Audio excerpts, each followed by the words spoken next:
Good afternoon. Morning still. Good morning, everyone. Old Cappy here. We're gonna have a little bit of Captain Save-A-Ho, but not really Captain Save-A-Ho.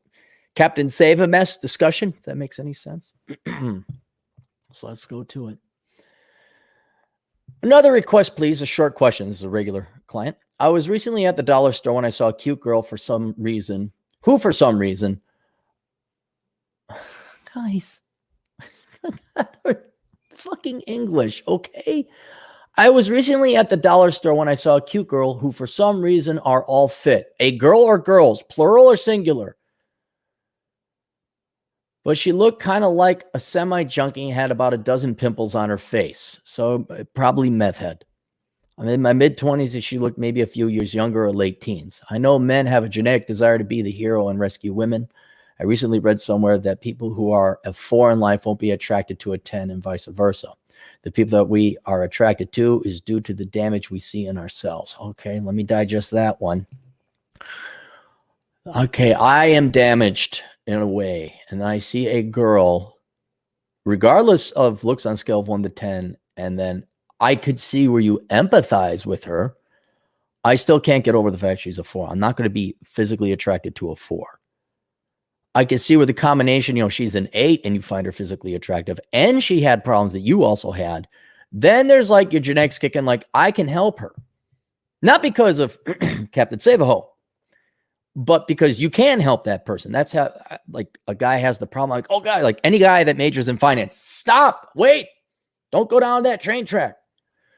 So you have that added set. And then with a gal that you're attracted to, you're like, oh, maybe she'll sleep with me. That's what it is. That's literally what it is.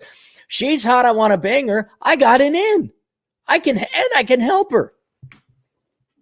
So I could see where that would, but you have to be physically attracted to the person. I've never looked at a girl who I was, like a 3. I wasn't attracted to her. I'm like, oh, but I'm trying to think of a problem I had. She is about to major in something stupid. I should stop her from majoring in business. Now I want to, she's more attractive. That's never happened. It's like, that's kind of an ugly gal, but I'd like to help her out anyway, because I'm a moral guy, or I was at one time. So I don't think it's that you share the same damage or bad life experiences that makes you attracted to a person. I think you're attracted to that person physically or not. If you share some of the same problems or trauma that you've had in the past, that then takes something that you're already attracted to and gives you hope. Because like, I can help. Almost like we would want to nurture that person back to health, or take in a homeless person soon to be wife type of in a soon to be a wife type of way, not a sexual or pornish way. No, I've never looked at a home. Well, bag ladies are not particularly attractive, but I've never looked at a girl like, I could save her. A homeless one. No. Like, I could help, but, and maybe when I was really young, I could save. Like one time I did, but that was working security. That's a different story. That was more legal. Like, oh shit, we got a job to do. But I can honestly say, and maybe it's just because I got too jaded, too young. Maybe because I had to go to brass tacks. There was no effing around at 18 for me. There was none of this pie in the sky idealistic. No, wait, I take that back. No, I was, but I was young. I was at a party. I think it was maybe 18, maybe even 17, high school even. And a girl just got hammered. Well, I didn't know anything about her. I'm like, well, dude, she's not doing well. Yeah, I thought she was cute. I'm like, well, maybe if I help her, I could, maybe she'll say, oh, you helped me. Dumb, naive, 17, 18-year-old. Dumb shit you guys are. All she did was get drunk and got hammered. I hadn't drank that. I didn't know what a hangover was. I know. I'm like, she's not breathing. There was a little bit of concern there too. What she was breathing. I'm like, but she passed out. We have to go to the hospital. And all these other kids, way more popular, way more cool, who drank starting at 13, knew better. I look like an idiot. But that was like the last time I can remember. The rest. Then 18, hey, you're like, we got to eat. Fuck this bullshit. Oh, that's what a drunk person. Oh, she's puking in the parking lot. Okay. They don't check IDs at that bar. All right. But I've never seen a homeless person or someone who's truly effed up and like, I wish to save her and then she will reward me. What that really is you're taking somebody who's at a huge disadvantage and hoping like they're so desperate they'll go out with you. That's pretty much what that is. I'll admit that's kind of creepy. a little bit. Some would say in the olden days that was heroic. Here's the say, but you're basically like looking for the weak gazelle in the herd to attack. It's nature. I get it. Because you don't want to put in the effort, so now you're like, oh, there's something wrong with her. So most other guys won't want her, but I'll get her and I'll rehabilitate her. No, because let's say you're not going to rehabilitate. Let's say you did. The second she gets sober or cleans up or gets her life together, she's going to realize, well, you're a loser. And she's going to go out with a guy who doesn't need to prey on homeless or destitute or whatever else like that. And also you're relying on bad circumstances so that you can go and get the girls instead of improving yourself to get the girls. Now, I will not deny that, it's not that simple, but another angle is I'd like to help this person, especially if you share the problem. Like, oh my God, let me get you out of this. So I can see that good, moral, noble intent. But when the sex, and I know you said not sexual or porn, but no, I can turn him into a wife. Well, how about you get him sober and cleaned up first? How about you do it? Because you belie your ulterior motive. You want a wife. But we're going to get as to why this is all folly anyway here in a second. A successful person will not be attracted to an unsuccessful person. That's possible. A lot of rich guys dated, waitresses and secretaries. That's how it happened in the olden days. Men don't care about a woman's success. We basically care that you're not a financial liability or a wreck or have other men's children. We really, you could put, what's her name? One of the most successful women ever. Sheryl Sandberg. You could put her at her physical prime against all other women. And you'd look at, I wouldn't care that you're the COO of Facebook. Nobody cares. Because the next gal is just as good looking as you. She could just be a hardworking waitress. She could just be a regular old secretary. She could just be an enlisted gal in the military. Guys, like, are you nice? Are you hot? You going to treat me kind? I don't care, you COO. And only then men are like, how much money? You got money. Then you get the players who just want your money. And you girls always like, I paid for his rent and his drug habits. It's like, where do I find women like that? Where do I get the women that just give guys money? Where do I find that? Aaron, you got to be 6 feet tall. Oh, it's the reserve for those guys. Okay.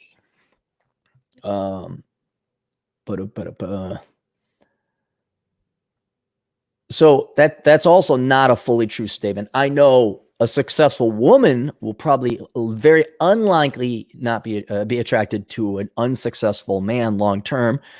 That is for the commitment market. But for sex, these gals will take, prisoners and the true badass dudes, and they'll get impregnated by them, but they won't commit to that. Or they're going to change them. They're going to I guess women have their own version of Captain Save-A-Ho, Captain Convert a douche, Captain Convert a criminal. I'll change them. Both of which pursuits are folly, by the way, both men and women. But I guess maybe for me and a few other people, we have a different way of thinking. No, I can understand the moral intention to help people. I'm accusing you of you want a weak gazelle because you don't want to work on yourself. I could be wrong. It could be you just like got her. It could really help her. She'd be nice to have around. Always preferred a 5 or 6 or 7 in the hopes of being a good girl. But as Richard Cooper mentioned, that doesn't exist, as we all know. Yeah, you don't go for 9s or 10s. You just save yourself the headache there. and yeah, 6s and 7s in general used to make good quality girlfriend wife material, but even that isn't the case anymore because now everyone's on the internet, and you could be a 5, but if you're shaking your ass on the internet, you get all the attention in the world, misleading millions of young women believe that their night is just wrong. Look at all the attention I'm getting from men. It's like, yeah, you're not getting commitment.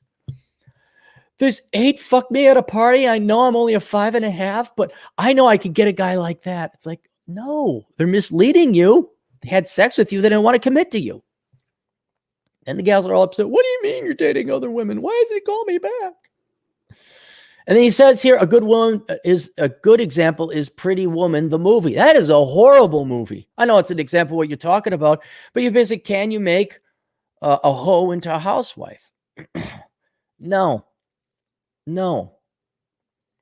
And here's the reason why. You could, let's say you have the most moral of intentions. You really want to help this person out.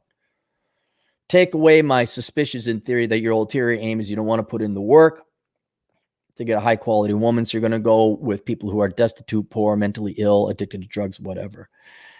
The reason you're not going to get them into a wife is because they are not wife material. They're not good girlfriend material. If they are on meth at the age of 18, they're fucked. They are fucked. And you're not going to save them because they like the drugs more than they like you or anything else for that matter. And, you know, if you're already into it at 8, your brain isn't even done developing yet. You still got another 7 years. And they lack the ability to be mature, to make reasoned and rational, long-term beneficial decisions. And they also lack the ability for delayed gratification, to make investments long-term. And so by the fact they are on drugs, they are prostituting it up. Again, I have no problems with prostitutes, but most of them end up on some kind, you know, strippers end up on some kind of drug.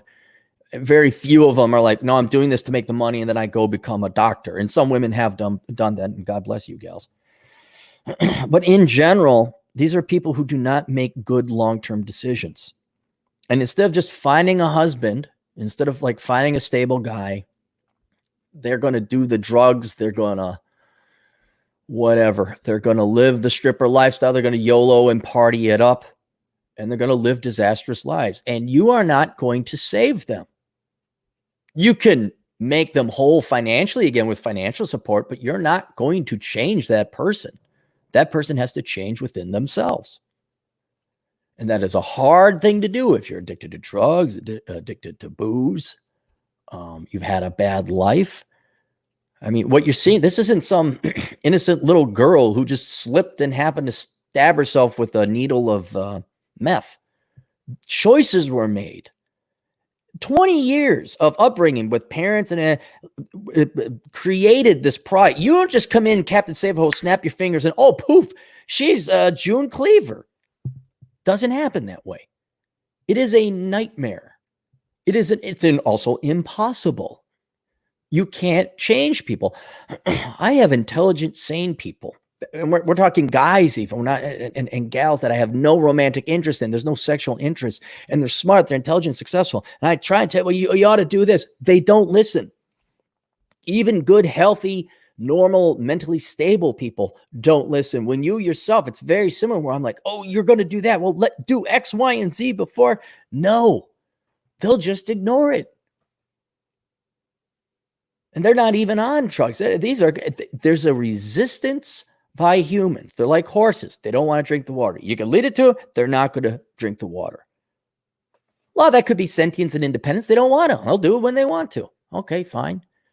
But if you got someone who's a druggie, someone who's destitute and just doesn't want to work, they're so afraid of work. They don't do anything but stay at home and play Dungeons and Dragons. You're not going to change. There's not a good gal there underneath all that chaos and shit and slop and drugs. There isn't. You just see a pretty girl you want to put your sperm into, and you think, well, if I just show her the way. No. You will not be Captain Save. The best you can hope for is you're Captain Save-A-Ho, and you make a lot of money, and you could temporarily kind of get her to clean up, but that's only by putting her in your house, paying for her apartment, getting her food. But the problems are still there. And she might have sex with you a little bit, but inevitably she's going to go away and go back to the drugs. She'll inevitably go back to, her chat or whatever like that. It's a feral, pretty animal. It's very pretty to look at, but it's feral and it will fuck you up. So no, you are not going to Captain Save-A-Ho. It's just not going to happen. Shart Vader. Good Lord, Clary, did your local Starbucks get burnt down? No, but I know in the neighborhood, I used to have a house in that neighborhood, the Longfellow neighborhood. That Cub food that got burnt down, that's why I went to get my groceries. Or I did go to get my groceries anyway. But I don't go to Starbucks. I hate Starbucks. I support the local coffee people, even though they're just as Marxist. But no, that at one time, that was my neighborhood, no more. I moved out of the Twin Cities, and thank God I did. And it's too bad what's happening over there, but it's not my problem. That's not my city. Those are not my citizens anymore. Those are not my neighbors. Classic Bassman for $5. Never try and save a woman. You fix all of her problems, and she goes and bangs your friends. You don't even fix her problems. I'm saying the problems are not fixable. They're fundamental. They are, by that age, wired into that person, and it takes years of psychology and commitment and perseverance to purge yourself out and turn yourself into a whole new person, to undo your decades of training in environmentalism. Not the political cause of environmentalism, but the environment you grew up in. It's impossible mostly, which is why I feel bad. Come on, by the time you're 20 and you're a drug addict, it's over. It's over. There's not much you can know near can anybody else. Mr. Hermongo, $1.99. All caps for Cappy. Thank you. Thank you. Yes. It is true. All right, and that's it for the super chats. All right, if you'd like, share this with anybody you know who's trying to Captain Save a Hoe.